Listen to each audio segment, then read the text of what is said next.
विष की मेरी गुरु अमृत की खान, यह तन विष की मेरी गुरु अमृत की खान,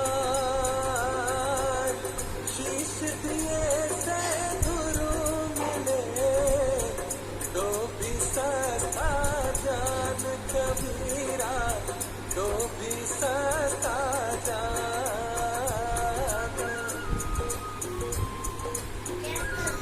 प्रिय विद्यार्थियों, आज हम एमए उत्तरार्ध विषय हिंदी के अंतर्गत प्रश्न पत्र प्रथम प्राचीन एवं मध्यकालीन काव्य में निहित कबीर ग्रंथावली से गुरुदेव को अंग शीर्षक साखियों का अध्ययन करेंगे, रसास्वादन करेंगे, उस पर चर्चा करेंगे। कबीर अपने जीवन में गुरु को सर्वाधिक महत्व देते थे।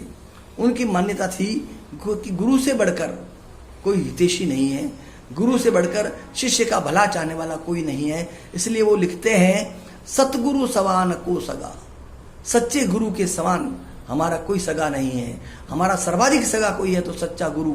सोधी सई न दाती, और आत्म तत्व के शोधक के समान कोई दाता नहीं है, उससे बढ़कर कोई दानवीर नहीं है। हरिजी समान को हितु, और हरि के समान, परमात्मा के समान, भगवान के समान हमारा कोई हितैषी नहीं है। हरिजन सही न जाती, और हरिजन, हरि के भक्त, परमात्मा के समान कोई जाति नहीं है। आगे कबीर लिखते हैं, बलिहारी गुरु आपने द्यो हाड़ी के बार, जिन मानिश ते देवता करत न लागी बार। हे गुरुदेव, मैं आपकी बलिहारी लेता हूँ, बलैया लेता हूँ, मैं आप पर न्योछावर होता हूँ, क्योंकि आपने मुझे द्यो हाड़ी के बार, मुझे हांडी से बाहर निकाल दिया। संकुचित विचारों से, सीमित धारणाओं से, सीमित विचारों से मुझे बाहर निकाल दिया। जिन मानिश ते देवता, मुझे मनुष्य से देवता बनाने में आपको किंचित भी देरी नहीं लगी। इसलिए हे गुरुदेव, मुझे दिव्यता प्रदान करने में आपको तनिक भी समय नहीं लगा। इसलिए मैं आपकी बलैया लेता हूँ, आप पर बलिहारी जाता हूँ। अगले दोहे में कबीर लिखते हैं, सतगुरु लई कमान करी, बाहन लागा तीर, एक जुबाया प्रीति सु, भीतरी रहा शरीर। अर्थात सतगुरु सच्चा शूरवीर है। वह शब्द बाण मारने में अत्यंत निपुण है। उसने ऐसा शब्द बाण मारा कि शिष्य का मर्म आहत हो गया, और वह ब्रह्म तत्व से पूर्णतया परिचित हो गया। सतगुरु ने हाथ में धनुष ग्रहण करके तीर बहाया, दया की, कृपा की। एक तीर जो उसने बड़े प्रेम से मेरे प्रति संधान किया, वह मेरे शरीर में घर कर गया, और उसके माध्यम से मुझे पूर्ण ज्ञान की प्राप्ति हो गई। अतः सतगुरु सच्चा शूरवीर है। अगले दोहे में कबीर लिखते हैं, हंसे न बोले उन मनी, चंचल मेल्या मारी, कहे कबीर भीतरी विद्या, सतगुरु के हथियारी। सतगुरु ने पूरी शक्ति के साथ, पूरी दिव्यता के साथ शब्द बाण को शिष्य के प्रति साधा और मारा। इस बाण के कारण शिष्य के हृदय में प्रेम या ज्ञान की अग्नि प्रज्वलित हो गई। प्रस्तुत साखी से कवि ने शब्द बाण के प्रभाव को स्पष्ट एवं अधिक विस्तार के साथ प्रकट किया है। शब्द बाण का प्रभाव यह पड़ा कि शिष्य उन्मन अवस्था में प्रविष्ट हो गया।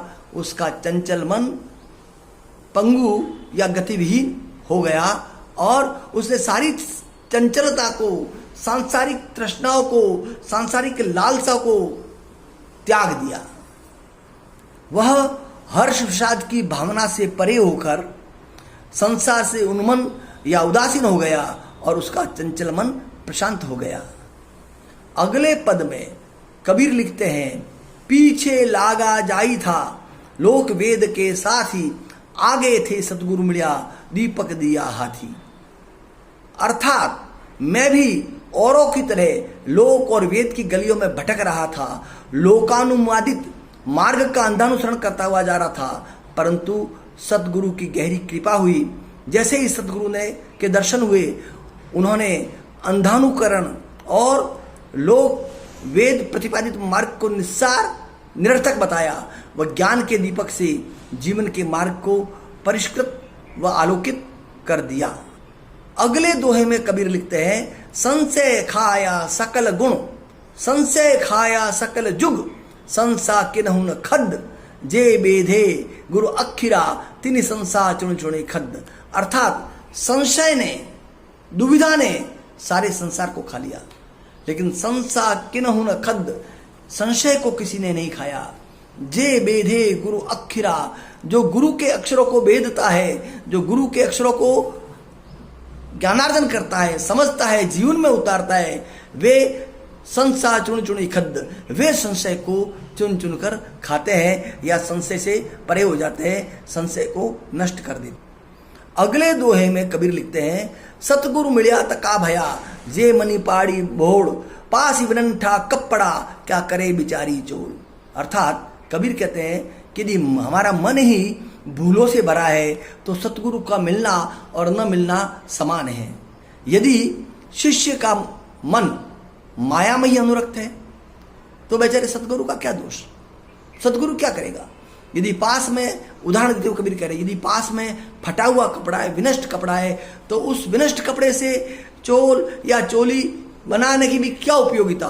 फटे हुए कपड़े से शरीर नहीं ढका जाता, कोई फटे हुए वस्त्र से चोल या चोली सी भी ले तो उससे शरीर आवृत नहीं कर पाएगा, उस कपड़े का क्या दोष।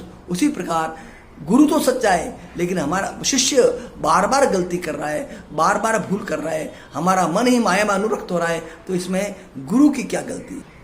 अगले पद में कबीर लिखते हैं, सतगुरु साचा सूरीवा, ताते लोही लुहार, कसणों दे कंचन किया, ताई लिया तत्सार। यहाँ पर कबीर ने सतगुरु की वंदना करते हुए उसे तत्व एवं सार का शोधक माना है। सतगुरु सच्चा शूरमा है, जैसे लुहार लोहे को दग्ध करके, जला करके शुद्ध करता है, उसी प्रकार साधना की अग्नि में तप्त करके सतगुरु शिष्य को शुद्ध करता है। शिष्य को साधना की कसौटी से कसकर कंचनमय बनाता है और सार तत्व को शिष्य संप्राप्त कर लेता है। साधना की अग्नि में शिष्य को निर्मल कर देता है शिष्य गुरु, इसलिए सतगुरु की महिमा परंपार है। अगले दोहे में कबीर लिखते हैं, नियचर निधि मिलाई तत्, सतगुरु साहस धीर, निपजी में साजी घना, बाटे नहीं कबीर। अर्थात सतगुरु के अमोघ दान के फलस्वरूप जीवन में सब कुछ उपलब्ध हो गया, दुर्लभ ब्रह्मानुभूति हो गई।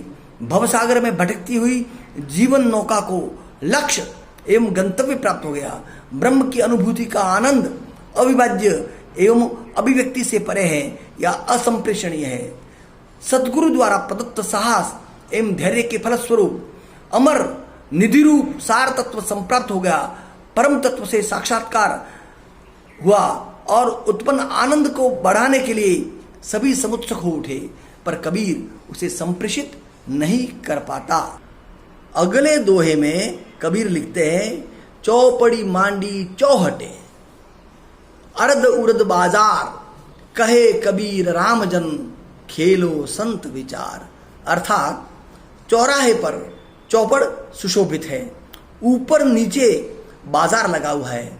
कबीर कहते हैं, हे संत जन, हे भक्तों, विवेक पूर्वक इस चौपड़ को खेलो, क्योंकि ऊपर नीचे षट चक्रों का बाजार सजा हुआ है, बिछा हुआ है। शरीर में षट चक्र है, मूलाधार प्रथम चक्र है और सहस्रार अंतिम चक्र है। ध्यान रूपी मोहरे या गोटों से साधक खेल रहा है, प्रत्येक चक्र पर ध्यान केंद्रित करके पुनः आगे बढ़ता है। शरीर रूपी चौराहे पर चौपड़ बिछी है। यहाँ खेलो संत विचार से तात्पर्य यह है कि हे संतों, ध्यान पूर्वक इस खेल को खेलो और अपने जीवन को सार्थक करो। प्रिय विद्यार्थियों, इस तरह से गुरुदेव को अंग के अंतर्गत पाठ्यक्रम में निहित 10 दोहों का हमने अध्ययन किया। इन दोहों को आप भी पढ़िएगा, क्योंकि कबीर गुरु के प्रति पूर्णतः समर्पित थे।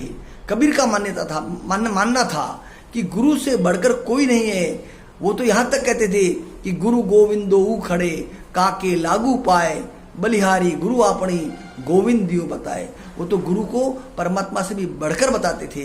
कबीर की साखियाँ अत्यंत महत्वपूर्ण है। कबीर मध्यकाल के क्रांतिकारी कवि थे। कबीर जन जन के कंठ में बैठे हुए कबीर थे और कबीर अपने युग में भी प्रासंगिक थे, आज भी प्रासंगिक है और सैकड़ों वर्षों के बाद भी कबीर प्रासंगिक रहेंगे।